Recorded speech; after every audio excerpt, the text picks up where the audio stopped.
भोर तालुक्यामधल्या बनेश्वर देवस्थानकडे जाणाऱ्या रस्त्याची दुरवस्था झाली आहे। सुप्रिया सुळेंचं सकाळी 9 वाजल्यापासून पुणे जिल्हाधिकारी कार्यालयासमोर या संदर्भात धरणं आंदोलन सुरू आहे। भोर तालुक्यामधल्या रस्त्यासंदर्भात सुप्रिया सुळेंनी ठिय्या आंदोलन सुरू केलेलं आहे।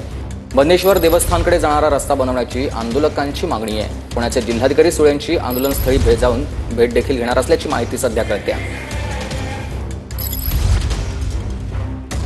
दृश्य आपण बघतोय, रस्त्याच्या प्रश्नावरून सुप्रिया सुळे यांनी धरणं आंदोलन केलं आहे। सकाळी 9 वाजल्यापासून त्या या आंदोलनामध्ये सहभागी झालेल्या आहेत। भोर तालुक्यातल्या रस्त्याची ही दुरवस्था आपण बघतोय।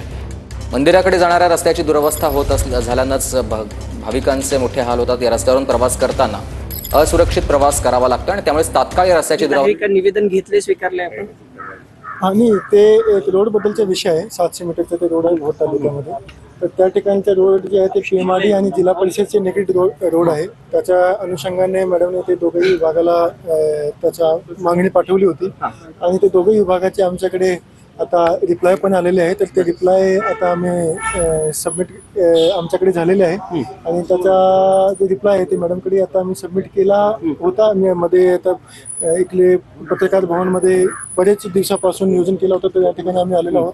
पण ते जे उत्तर आहे ते मॅडमला दिलं जाईल आणि त्याच्या अनुषंगाने नक्की ते जे रोड आहे त्याच्या अनुषंगाने काम करण्याची भावनाने जिल्हा परिषद आणि पीएमआरडी जे आहे ते त्याचे पुढचे पाऊल उचलते। निवेदन स्वीकारले खासदारांचं आपण निवेदन निवेदन तर त्यांनी आधीच आम्हाला दिलेलं होतं। बरं.